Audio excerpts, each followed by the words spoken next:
MC ప్రేక్షకులకు నమస్కారం. మనతో పాటు ఉన్నారు మోచర్ల రామారావు గారు ఫ్రమ్ హైదరాబాద్. మన బంటుమిల్లో జరిగే 4వ మౌనధ్యాన మహాయజ్ఞానికి విచ్చేసి ఉన్నారు. ఈరోజు మనం వారి యొక్క అనుభవాలు తెలుసుకుందాం. నమస్తే సార్.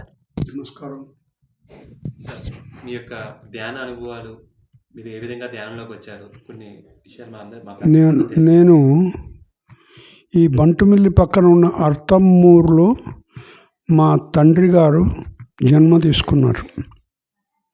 మోచర్ల దత్తాత్రేయులు.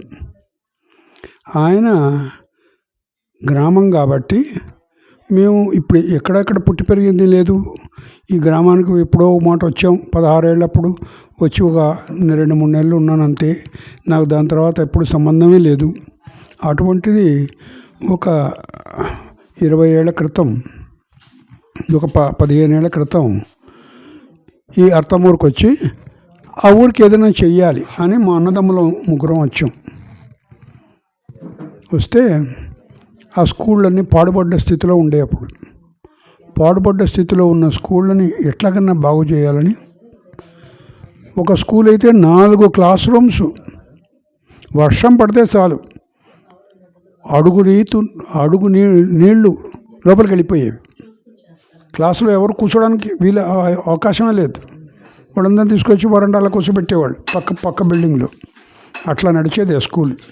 పైనుంచి కారుతూ ఉండేవి అన్ని బిల్డింగ్స్. దాని మొహాన పెయింట్ లేదు.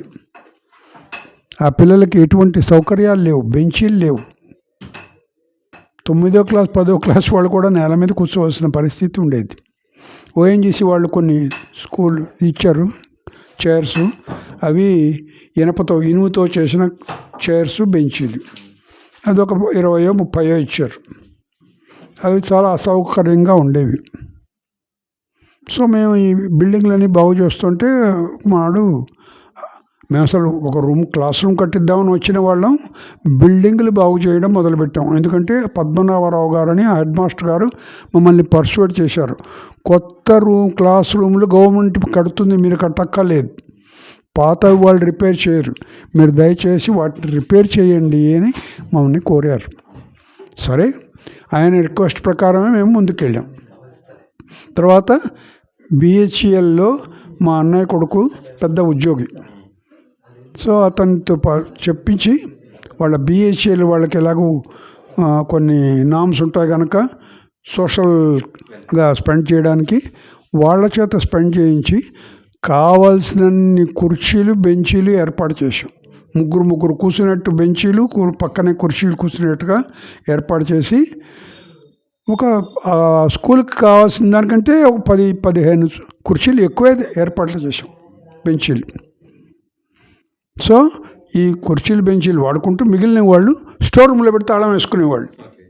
వాళ్ళని 1 సంవత్సరం బతిమిలాడి ఆ స్టోర్ రూమ్లో పెట్టిన ఎక్స్ట్రా కుర్చీలని పక్క స్కూళ్ళకి, అవి కూడా గవర్నమెంట్ స్కూళ్ళే, గవర్నమెంట్ స్కూళ్ళకి డొనేట్ చేయించడానికి మాకు 1 year పట్టింది. మొత్తం మీద ఆ లోపల పడేసిన కుర్చీలు తీసి వాళ్ళు డొనేట్ చేశారు. ఈ విధంగా మేము వాళ్ళకి సక్సెస్ఫుల్గా కుర్రవాళ్ళు కుర్చీలు, బెంచీలతో స్కూల్ ఉండేట్లు ఏర్పాటు చేశాం.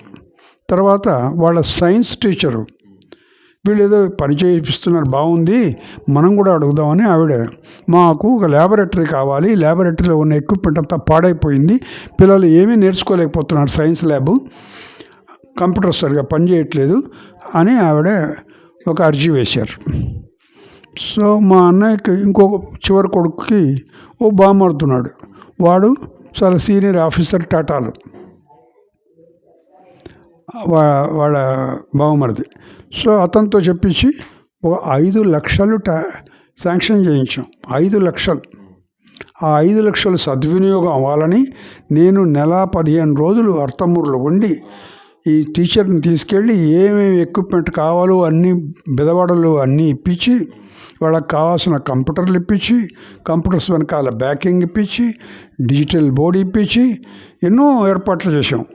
సో దట్ ఆ స్కూలు ఏ విధంగా ట్రాన్స్ఫార్మ్ అయిపోయిందంటే ఒక టాప్ క్లాస్ డిజిటల్ స్కూల్గా తయారైపోయింది. సో చంద్రబాబు నాయుడు గారు దీనికి వచ్చేటప్పటికి ఎంపిక చేస్తున్నప్పుడు ఈ వర్చువల్ క్లాస్ రూమ్స్ ఏర్పాటు చేస్తున్నప్పుడు ఈ స్కూల్ను కూడా తీసుకున్నారు. ఎందుకు? ఇక్కడ కూడా ఒక డిజిటల్ బోర్డు ఉంది అని ఈ స్కూల్ని కూడా తీసుకున్నారు. ఇది చాలా గొప్ప స్కూల్గా ఎంపిక అయిపోయింది. దాని తర్వాత వాళ్ళ పిల్లలు ఎంతోమంది పాలిటెక్నిక్లో సెలెక్ట్ అవ్వడం మొదలుపెట్టారు. ఎందుకంటే టీచింగ్ బాగుంది, వెంటబడి నేర్పిస్తున్నారు. కంప్యూటర్స్ నేను ఒక 2-3 సంవత్సరాలు అక్కడ ఉండి మాస్టర్ని పెట్టించి వాళ్ళకి ప్రతి పిల్లవాడికి కంప్యూటర్ వాడడం నేర్పించాను. ప్రతివాడు ఒక ఈమెయిల్ పంపించడం నేర్చుకోవాలి. ఇది నా ఎయిమ్. ఈమెయిల్ పంపించాలి, వాడి కంప్యూటర్ వాడడం నేర్చుకోవాలి, వాడు ఏ విధంగా అయినా కంప్యూటర్లు మాలిమైపోవాలి వాడికి అని 2 సంవత్సరాలు 2.5 సంవత్సరాలు నేర్పించా. ఆ తర్వాతనే మానేసా. ఎందుకు మానేసా? మా అన్న ఇంత డబ్బు ఖర్చు పెడుతున్నావు అని వెంటపడ్డాడు. ఆయనకు అర్థం అవుతుంది మనం చేసే పని చేయాలని ఉంది, కానీ ఇంతంత డబ్బు ఖర్చు పెట్టకూడదు మనం అని ఆయన ఉద్దేశం. సరే, మొత్తం మీద ఆగిపోయింది అది ఆ స్కీమ్. చాలామంది నేర్చుకున్నారు, చాలామంది ఉపయోగపడింది అది. తర్వాత పక్క స్కూల్లో కూడా ఇది కంప్యూటర్స్ కావాలంటే మేము ఏర్పాటు చేస్తూనే ఉన్నాం. తర్వాత గవర్నమెంట్ కూడా వచ్చింది, కొత్త గవర్నమెంట్ వచ్చింది. వాళ్ళు బిల్డింగ్లు కూడా వాళ్ళే రిపేర్ చేయడం మొదలుపెట్టారు. ఆ కొత్త గవర్నమెంట్ బిల్డింగ్లు స్కూళ్ళ మీద బాగా నాడు నేడు ప్రోగ్రాం పెట్టి వాళ్ళు చేయడం మొదలుపెట్టారు. సో మేము అక్కడి నుంచి తప్పుకొని ఏం చేసాము? సరే, ఇప్పుడు వీళ్ళతో మనకు పని లేదు. తర్వాత మా ఆవిడ పైలోకాలకి వెళ్ళిపోయింది, నేను ఫ్రీ అయిపోయా. కాబట్టి నేను అనుకున్నా, ఇప్పుడు నేను ఇంటింటికి వెళ్ళి ధ్యానం చెప్పాలి. ఒక 6 నెలలు ఇంట్లో ఉండి మా అమ్మాయి దగ్గర వంట నేర్చుకున్నా. వచ్చి రాని వంట, ఏదో వంట చేస్తూ ఉంటే కూరలు కాలిపోతూ ఉంటాయి, అన్ని గిన్నెలు మాడిపోతూ ఉంటాయి, పాలు పొంగిపోతూ ఉంటాయి, అన్ని రకాల తంటాలు. ఎప్పుడు అలవాటు లేదు. 80 ఏళ్ళకి వంట నేర్చుకుంటే ఎట్లా ఉంటుంది? నేర్చుకున్నా.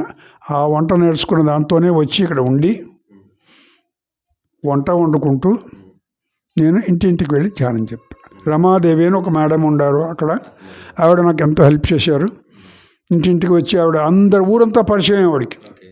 సో ఆవిడ నన్ను ఊరందరికి పరిచయం చేసి, నేను హైదరాబాద్ నుంచి వచ్చాడు, మీకు ధ్యానం చెప్తారు మాస్టర్ గారు, గురువు గారు, నేర్చుకోండి అని రికమెండ్ చేసేది. నేను ఎవరెవరు ఒప్పుకుంటే వాళ్ళని కూర్చోపెట్టి 2-3 నిమిషాలు ధ్యానం చెప్పి ఆధ్యాత్మికమేమిటో బోధపరిచి, మీరు వీలుంటే మెల్లిగా గుడ్లు మానేయండి, తర్వాత మెల్లిమెల్లిగా శాకాహారులు అవుదురు. కానీ ఆ మాట చెప్తే వాళ్ళకి నచ్చేది కాదు. అయినా చెప్పవలసిన విధానం ఉంది మనకు చెప్పేవాళ్ళం. ధ్యానం మాత్రం చేయండి అని. ధ్యానం చేసేవాళ్ళు ఎంతసేపు చేసేవాళ్ళు? నేను 150 ఇళ్లల్లో ధ్యానం చెప్పాను. మిగతా ఇళ్లలో చెప్పలేకపోయాను, ఎందుకంటే చాలామంది పనుల మీద వెళ్ళిపోతారు, చాలామంది రానివ్వరు. స్పెషల్లీ బ్రాహ్మణులు రానివ్వరు. నేను బ్రాహ్మణ్ణే, కానీ బ్రాహ్మణులు రానివ్వరు. ఎందుకు రానివ్వరు? వాళ్ళు అనుకుంటారు భగవంతుడు గుళ్ళో ఉన్నాడని. మూర్ఖులు. మనం ఏం చేస్తాం? వాళ్ళ తెలివి అంతవరకే ఉంది. సరే, ఎవరు నేర్చుకుంటే వాళ్ళకే నేర్పించేవాడిని. సో ఈ విధంగా నేను ఫోన్లు చేసేవాడిని, వాళ్ళ ఫోన్ నెంబర్లు తీసుకునేవాడిని. ఫోన్లు చేసి, మీరు ఎవరైనా ధ్యానం చేస్తున్నారని అడిగితే, చేస్తున్నామండి. ఎంతసేపు చేస్తున్నా అంటే 3 నిమిషాలు ధ్యానం చేస్తున్నాం అని చెప్పేవాళ్ళు. ఇది వాళ్ళు నేను నేర్పించిన తర్వాత ఇట్లా కాదు అని చుట్టుపక్కల ఒక 5 గ్రామాల చుట్టూ తీసుకుని కొర్రలపాడు ఇవి ఆ గ్రామాలన్నీ నేర్పించి ధ్యానం నేర్పించి ఇంకొక 6 నెలలు ఉండి, నాకు అప్పుడు వీళ్ళ బంటుమిల్లి వాళ్ళు ఎంతోమంది వచ్చి సహకరించారు. రేవతి మేడం ఎంతమందిని పంపించేవారు, ఈయన పంపించేవారు, నాకు భోజనం తీసుకొచ్చి ఇచ్చేవారు వీళ్ళు ధ్యానం చెప్తూ ఉంటే. సో స్కూళ్ళల్లో ధ్యానం చెప్పుకుంటూ బూడంతా ధ్యానం చెప్పుకుంటూ వెళ్ళేవాళ్ళం. పెడుతూ ఉంటే ఈ విధంగా జరుగుతూ ఉంటే ఈ ధ్యానం చెప్పడం అయిపోయింది కనుక ఇప్పుడు వీళ్ళకు ఒక పిరమిడ్ కట్టిస్తే ధ్యాన మందిరం ఉంటే ధ్యానం చేసుకుంటారని ఒక ఉద్దేశం కలిగింది. దాంతో నేను ధ్యాన మందిరం కట్టించే దీంట్లో వచ్చాను. నా దగ్గర కొంత డబ్బు సేకరించబడింది, నా సొంతం కాదు, నా అకౌంట్లో ఉంది ఆ డబ్బు. సో ఆ డబ్బును సద్వినియోగం చేయాలి. ఎట్లా చేయాలి అని కొంత డబ్బు పిఎంసి వాళ్ళకి, కడతాల వాళ్ళకి పంచాను. కొంత మా చెల్లెలు వాళ్ళు వేరే దయాల్ బాగ్ సత్సంగులు అయితే వాళ్ళకు కూడా పంచాం. కొంత డబ్బు తీసుకుని అర్థమూరులో కట్టాను. కట్టిన తర్వాత డబ్బు సరిపోకపోతే నేను మళ్ళీ వేసుకున్నాను. అమెరికాలో మా బాబాయ్ వాళ్ళ కూతుర్లు ఉన్నారు, వాళ్ళు పంపించారు, మా ఊరు అర్థమూరు అని. ఇట్లా మేమందరం కలిసి కూడా వలుకొని ఒక చిన్న పని చేసాం. మేడ మీద నేనే ఉండి దగ్గర ఉండి మేడ మీద పిరమిడ్లు 2 ట్విన్ పిరమిడ్స్ కట్టాను. 12 బై 12 2 పిరమిడ్స్ కట్టా. కింద హాల్ వేసుకున్నా. కింద 2 రూములు, పైన 2 రూములు. పైన రూముల్లో ఆ స్థలదాత ఆయన్ని ఉండమని రిక్వెస్ట్ చేశాను. మీరే చూసుకోండి ఈ పిరమిడ్ అని రిక్వెస్ట్ చేశాను. నేను ఉంటాను కదా ఈ ఊర్లో, నా గ్రామాల్లో ఉండే అలవాట్లేదు, తిరుగుతూ ఉంటాను. నేను గ్రామాల్లో ఉండే అలవాట్లేదు. ఒకటి, నేను ఒక చోట ఉండదలుచుకోవాలి, ధ్యాన ప్రచారం చేస్తూ పోవాలి, ఒక చోట ఉండను అని నేను నిర్ణయం తీసుకున్నాను. ఎందుకు, నేను ఫ్రీ అయిపోయా, నాకు ఎటువంటి బాధ్యతలు లేవు. మావిడ లేదు కదా, మా పిల్లలు 2 ఆడపిల్లలు, వాళ్ళ ఇళ్ళలో వాళ్ళు ఉంటున్నారు హాయిగా. నేను వాళ్ళ ఇంట్లో ఉంటే వెళ్ళి చూసుకుంటారు, లేదంటే వాళ్ళ పని వాడు చూసుకుంటారు. నన్ను అడిగేవాళ్ళు ఎవడు లేడు. కాబట్టి నేను తిరుగుతూ ఊరంతా ధ్యానం చెప్తున్నాను. ఈ మధ్యన ఏం చేశాను, ఒక 3.5 మాసాలు రాయలసీమ అంతా తిరిగాను. పెట్టె తీసుకుని ప్రతిరోజు ఒక పిరమిడ్లో దిగడం, ఆ పిరమిడ్లో ధ్యానం చేసుకోవడం, వాళ్ళకి ఏమైనా క్లాసులు ఉంటే చెప్పడం, చుట్టుపక్కల స్కూల్లో ఏమైనా కాలేజీలో ఉంటే చెప్పడం, లేదంటే ముందుకెళ్ళడం. ఇట్లా ఒక 50 పిరమిడ్లలో ధ్యానం చేసుకుని వేలున్న చోట్ల క్లాసులు చెప్పి, మళ్ళీ ఒక 20-30 గ్రామాల్లో వాళ్ళ క్లాసులు అరేంజ్ చేస్తే, వాళ్ళే చేసిన అరేంజ్లు, తర్వాత స్కూళ్ళల్లో కాలేజీల్లో చెప్పుకుంటూ ఒక 4.5 డిస్ట్రిక్ట్స్ తిరిగాను. రాయలసీమ అంతా తిరిగాను, నెల్లూరులో సగం తిరిగాను. ఇది నేను చేసింది. చేసి తర్వాత మళ్ళీ కడతాలకు వచ్చి ధ్యానమాచక్రం అటెండ్ అయినప్పుడల్లా నేను సిక్ అయిపోతూ ఉంటాను. ఆ చలికి ఆగలేను. నాకు ఇప్పుడు 88వ సంవత్సరం నడుస్తుంది, చిన్న విషయం కాదు. చాలా చలి అయినా కూడా ఉంటాను అక్కడ. ఎందుకంటే పత్రికారు మాకు ఇచ్చిన అవకాశం. 2012లో ఆయన దగ్గర నేను కడతాల్లో పనిచేశాను. ప్రతిరోజు ఇంటి నుంచి వెళ్ళేవాడిని. వెళ్ళి 6:30కి బయలుదేరి పెడితే మళ్ళీ రాత్రి 9:30-10కి వచ్చేవాడిని. ఈ విధంగా అక్కడ పనిచేశాను. మళ్ళీ అట్లాగే 2013లో కూడా పనిచేశాను.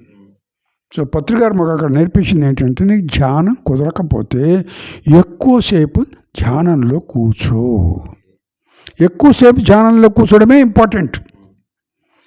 ఎంతసేపు నువ్వు కూర్చుంటావో, ఎంత అవకాశాన్ని నీకు ఇస్తావో నీ శరీరానికి, అంతే శరీరాన్ని కూర్చోబెడతావో అంత అవకాశం నీకు నువ్వు ఇచ్చుకుంటున్నావు.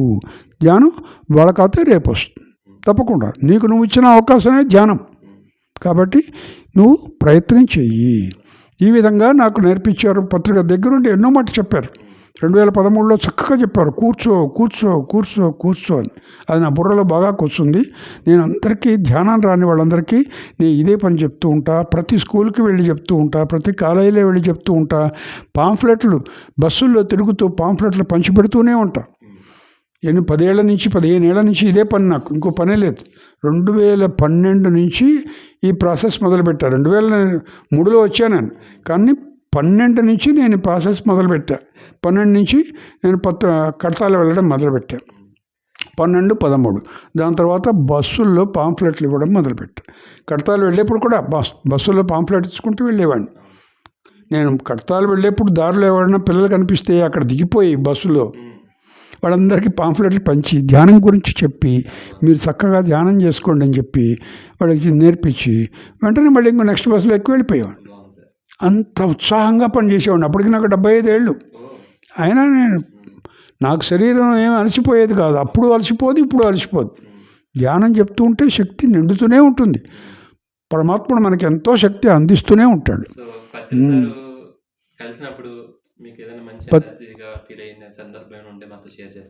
పత్రికారిని కలిసి అడిగి నేను ఇక్కడ ధ్యాన ప్రచారం చేస్తానని చెప్తే 2011లో 21లో వద్దన్నారు, 22లో వెళ్ళమన్నారు. అట్లా ఆయన ఏదో ఒక సంవత్సరం కరోనా ఉన్నది, అప్పుడు వెళ్ళొద్దన్నారు. ఒక సంవత్సరం వెళ్ళమన్నారు, వెళ్ళి కట్టమన్నారు. అప్పుడు వెళ్ళి నేను కడతాల్లో పిరమిడ్ కట్టడం మొదలుపెట్టాను. సో ఆ విధంగా నేను పత్రికారితో ఎప్పుడూ టోటల్ కాంటాక్ట్లో ఉండేవాడిని. నేను మా అమ్మాయి దుబాయ్లో ఉంటుంది, అక్కడికి వెళ్ళి నేను అక్కడ ఉన్నాను. పత్రికారు ఆ ఊరు వచ్చారని తెలిసింది. నేను అప్పటికే ఎంతోమందికి ధ్యానం నేర్పిస్తున్నాను అక్కడ. మా అమ్మాయి అరేంజ్ చేసింది. వాళ్ళ బ్లాక్లో ఒక 40-50 మంది ఉంటారు. వాళ్ళని చుట్టుపక్కల బ్లాక్స్ వాళ్ళని పిలిచి కూర్చోబెట్టి వాళ్ళందరికీ ధ్యానం చెప్పడం. చిన్నపిల్లలకి పొద్దున పూట సాయంత్రం పూట పిలిచి స్కూల్ నుంచి రాగానే వాళ్ళందరికీ 4 బిస్కెట్లు ఇచ్చి కూర్చోబెట్టి చక్కగా ధ్యానం నేర్పిస్తున్నాం. ఈ విధంగా ధ్యానం చెప్తూ ఉండేవాడిని. పత్రికారు ఆ ఊరు ఇచ్చారని చెప్పి ఎవరో వచ్చి నాకు చెప్పారు. చెప్తే ఆయన ఫోన్ నెంబర్ ఇచ్చారు, కాంటాక్ట్ నెంబర్. నేను అక్కడ మెసేజ్ పంపించాను. నేను ఎవరింట్లో అయితే కూర్చోబెట్టి ధ్యానం చెప్తున్నానో ఆవిడ చెప్పింది, మనం ఏర్పాటు చేద్దాం, మీటింగ్ పిలవండి అని. సో నేను పిలిచాను. ఇట్లా ఈ విధంగా 40 మందికి 40 రోజుల నుంచి ధ్యానం చెప్తున్నాను. మీరు కనుక ఇక్కడికి వస్తే వీళ్ళందరూ చాలా ప్రభావితులు అవుతారు, ఎంతో సంతోషిస్తారు అని. రెండో రోజున అక్కడి నుంచి మెసేజ్ వచ్చింది, సార్ వస్తున్నారు ఫలానా రోజున.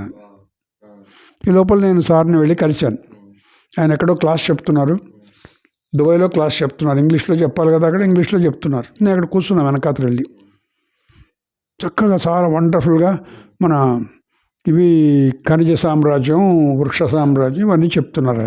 అన్నీ చాలా బాగా చెప్పారు, విపులీకరించి చెప్పారు. చాలా బాగుంది. సో అందరు చప్పట్లు కొట్టారు. క్లాస్ అయిపోగానే వెళ్ళిపోయారు. అక్కడ అవతల టిఫిన్ ఉంటుంది కదా, వాళ్ళు తినడానికి వెళ్ళిపోయారు వాళ్ళంతా. పత్రికారు అక్కడ ఒక్కడే నుంచుని ఉన్నారు.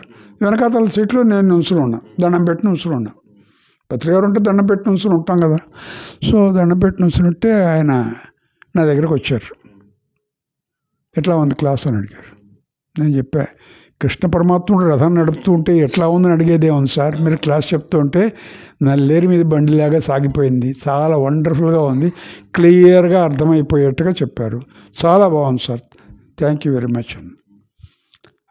ఆయన కదలకుండా నా కళ్ళల్లోకి అట్లా చూస్తూనే ఉన్నారు.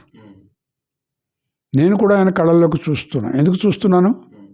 మా అమ్మగారు చెప్పింది, గురువు గారు కళ్ళల్లోకి చూస్తుంటే కళ్ళు ఆర్పకుండా చూడాలి.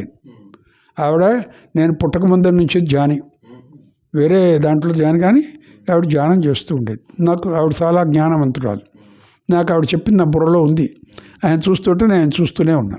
ఆయన ఎంతసేపు చూస్తున్నాడో నేను ఎంతసేపు చూస్తూనే ఉన్నా కళ్ళు ఆర్పకుండా. ఆయన ఎంత ఓపికగా నాకు 3-4 నిమిషాలు నా కళ్ళలోకి చూశాడు. అప్పుడు షేక్ హ్యాండ్ ఇచ్చి హగ్ చేసుకుని వెళ్ళిపోయారు. నాకు ఎంత ఆనందం వేసిందో. నేను చేసినది ఏమీ లేదు, ఆయన క్లాస్ విన్నా, నాకు ఎంత ప్రేమను పంచాడు ఈయన అనిపించింది నాకు.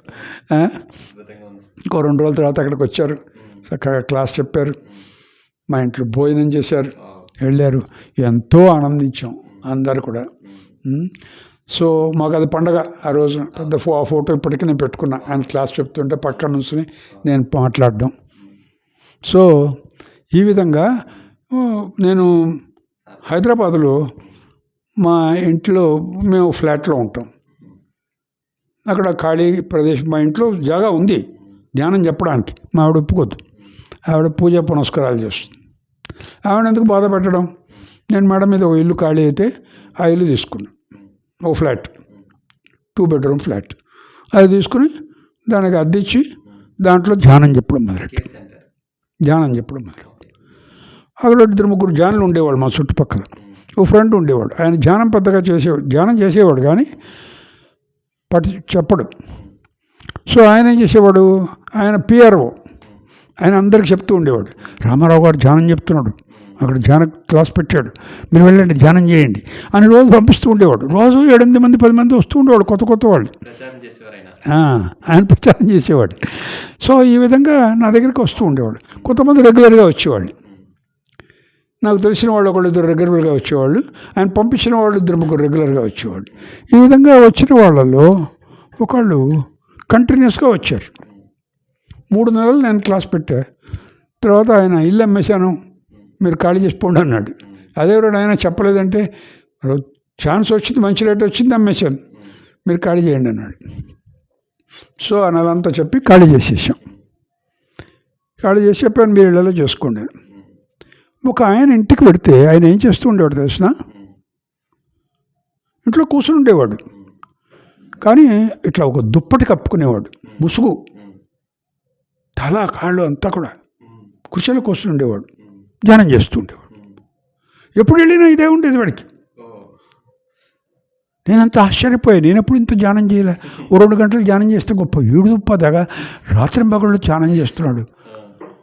సో నేను ఇట్లా వెళ్ళి వస్తూ ఉండేవాడిని.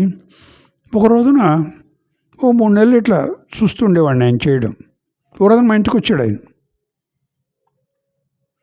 స్వామి, నాకేదో విచిత్రం జరుగుతుంది. ఏమైందని అంటే, ఎంతో వెలుతురు కనిపిస్తోంది, కళ్ళలో జిగేలు మన వెలుతురు కనిపిస్తోంది, నాకెంతో ఆనందం లోపల నుంచి పెళ్ళుబికిపోతుంది, ఏం చేయాలో తోచట్లేదు, మాటతే ఆనందం వస్తుంది, మాట రావట్లేదు నోట్లోంచి అని నన్ను ఇట్లా కౌగిలించుకున్నాడు ఆయన. నేను చాలా ఆశ్చర్యపోయా, నేను ఎప్పుడు ఇట్లాంటిది చూడలేదు అని. స్వామి, మీరు సాయంత్రం రండి, గురువుగారు వస్తున్నారు, మెహదీపట్నం మా సెంటర్, మేము వెళదాం రండి, సాయంత్రం రండి. 4 గంటలకు వచ్చాడు ఆయన. 4:30కు వచ్చాడు. వెళ్ళాం. సార్ వచ్చారు. సార్ అక్కడ కూర్చున్నాను. మేము వెళ్ళాం. సార్ దగ్గరికి తీసుకెళ్ళా. సార్, ఈయన ఏదో అంటున్నాడు, మీరు వినండి సార్ అని చెప్పి పంపించా. ఈయన వెళ్ళి ఆయన కాళ్ళ దగ్గర కూర్చున్నాడు. యువతల కుర్చీ ఉంటే నేను కూర్చున్నా. ఆయన కాళ్ళ దగ్గర కూర్చుని ఆయన కాళ్ళు పట్టుకుని ఏడుస్తున్నాడు. ఒకటే ఏడుస్తూ చెప్తున్నాడు, ఈయన ఇట్లా నన్ను తిట్టి ధ్యానం చెప్పాడు, మాంసాహారం మానిపించాడు నా చేత. అక్కడ రాశాడు మానవాహారం, మాంసాహారం, శాకాహారం అని. అది చూసి నేను ఇంట్లో తవ్వుబడి ఇంట్లో నేను ఒక్కనే మానేసా. వాళ్ళంతా తింటున్నారు కానీ నేను ఒక్కనే మానేసా. నాలో ఎంతో మార్పు వచ్చింది. ఇప్పుడు ఎట్లా వచ్చిందంటే, నాకు తన్నుకుంటూ లోపల నుంచి ఆనందం పెళ్ళికి వస్తుంది.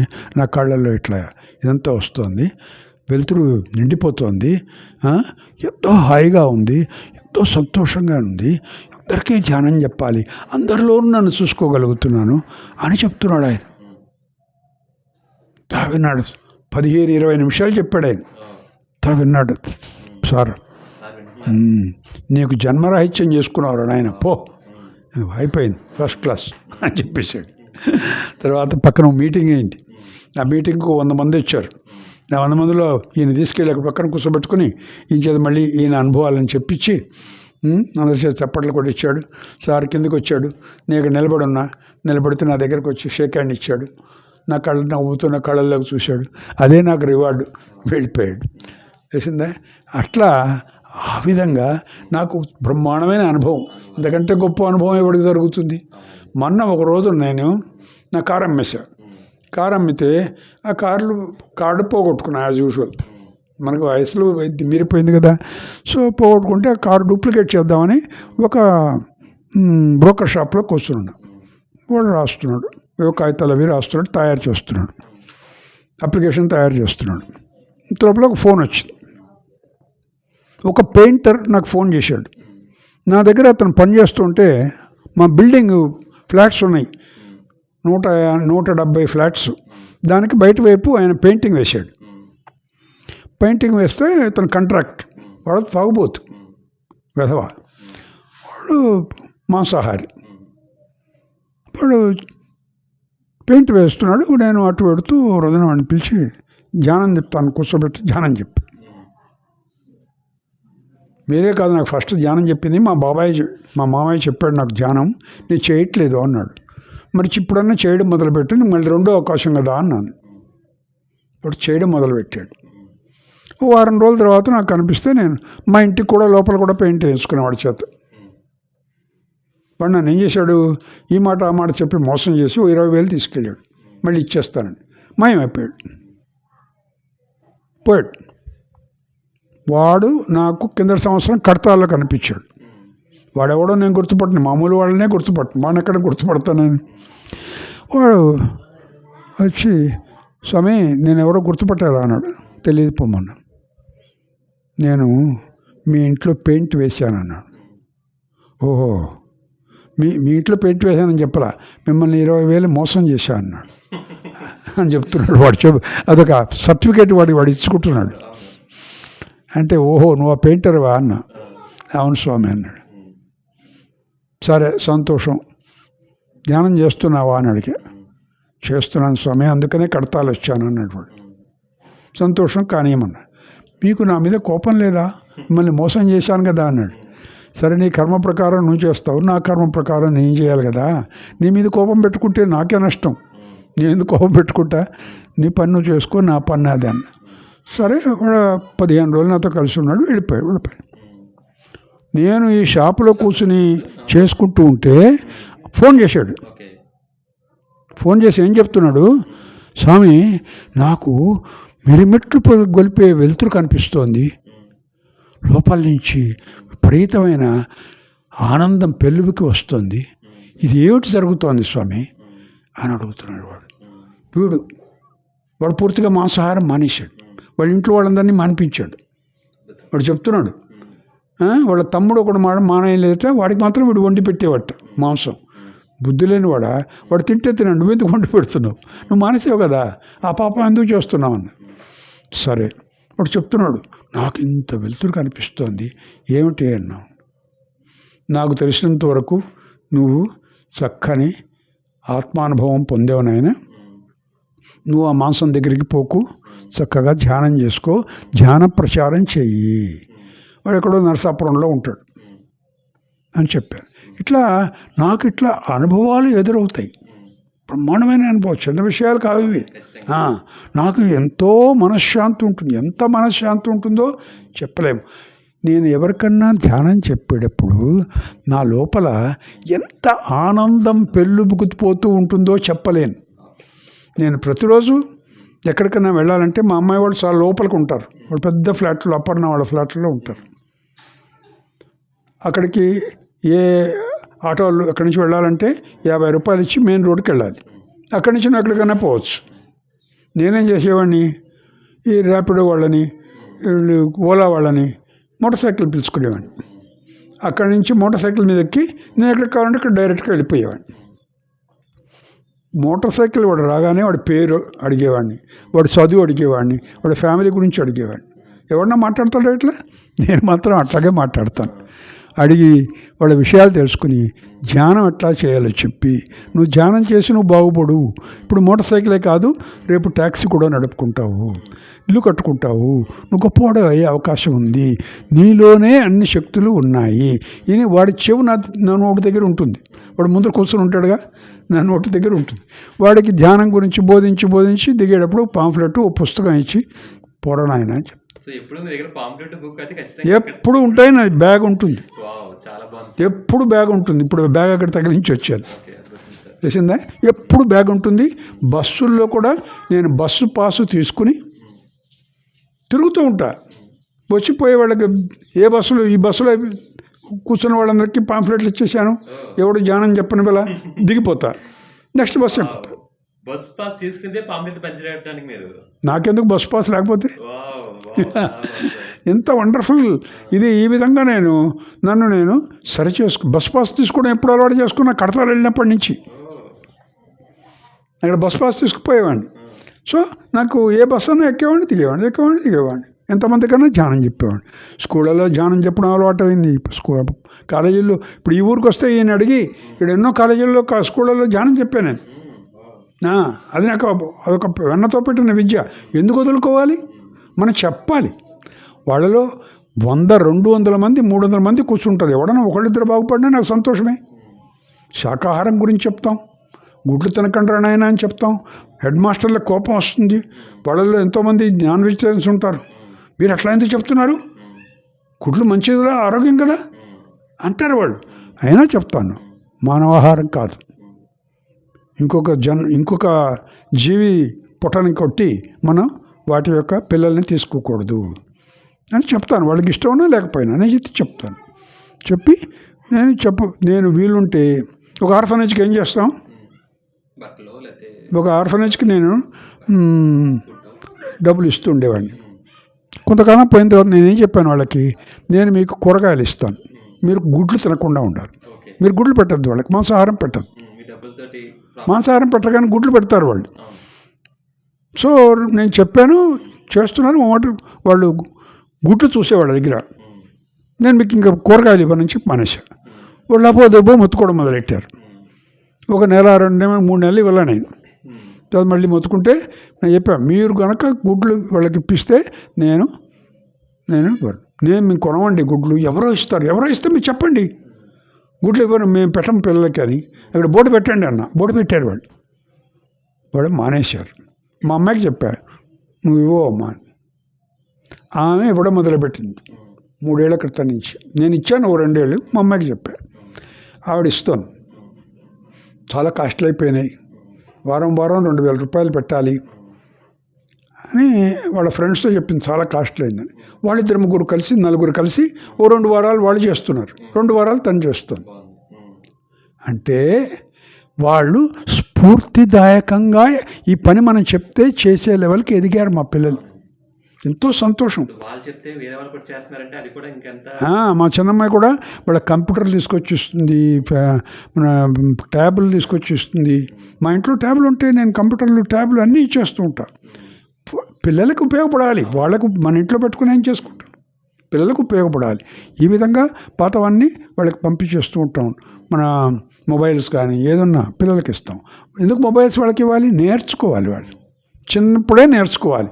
నేర్చుకుని వాళ్ళు కంప్యూటర్ సవి అయితే వాళ్ళు జీవితంలో వాళ్ళకి పనికొస్తారు, దేశానికి పనికొస్తారు. ఈ విధంగా నేను నా యొక్క కాలాన్ని వృధా చేయకుండా పిల్లలకి పనికొచ్చేటట్టుగా, సమాజానికి పనికొచ్చేట్టుగా వాడుకోవడం నేర్చుకున్నాను. నా వయసు ఎంత ఉందని ముఖ్యం కాదు, శరీరంలో ఎంత ఓపిక ఉంది అదే ముఖ్యం. శరీరాన్ని నేను గట్టిగా పెట్టుకుంటాను, ఒక పూట భోజనం చేస్తాను కాబట్టి ఎటువంటి ప్రాబ్లం లేదు. నాకు ఎంతో సహకరించారు మన రేవతి మేడము, మన జగన్నాథం గారు, వాళ్ళ పిల్లలు వాళ్ళ ఇంట్లో ఉంచుకుని నాకు భోజనం పెట్టి తీసుకెళ్ళి అక్కడ దింపేవాళ్ళు. ప్రతిరోజు నేను నాకు ఒంట్లో బాగోలేకపోతే అక్కడ తీసుకెళ్ళి దింపేవాళ్ళు. వాళ్ళు బతిమిలాడి మీరు రాకండి నేను ఆటోలో పెడతానని 2వ నెల నుంచి నేను ఆటోలో వెళ్ళేవాడిని. వెనక్కి వచ్చేటప్పుడు ఆ రమేష్ బాబు గారు వాళ్ళ ఇంట్లో, ఆయనే స్థలదాత పిరమిడ్ కట్టిన చోట అర్తమూరులో, ఆయన నన్ను తీసుకొచ్చి ఇక్కడ దింపేవాడు. అంటే నేను లోక కళ్యాణ కార్యక్రమం చేస్తున్నానని ఆ లోక కళ్యాణ కార్యక్రమంలో వాళ్ళు కూడా భాగస్వాములు అయ్యారు. ఇది నాకు అర్థమైంది. మనం ఎప్పుడైతే లోక కళ్యాణ కార్యక్రమం చేస్తామో, ఆయన కాదు ఈయన కూడా ఎంతో సహాయం చేసేవాడు. వెంకటస్వామి గారు కూడా ఎంతో మాట సహాయం చేసేవారు, ఎంతో నాకు విలువనిచ్చేవారు. నాకు ఎప్పుడు ఏ అవసరమైనా, ఏ మందు కావాలన్నా, ఏది కావాలన్నా ఏర్పాటు చేసేవాడు. ఇట్లా మనం లోక కళ్యాణ కార్యక్రమాలు చేస్తూ ఉంటే ప్రపంచం అంతా మనకి ఎంతో సహాయం పడుతుంది. ఇది నాకు అర్థమైంది విషయం. Thank you.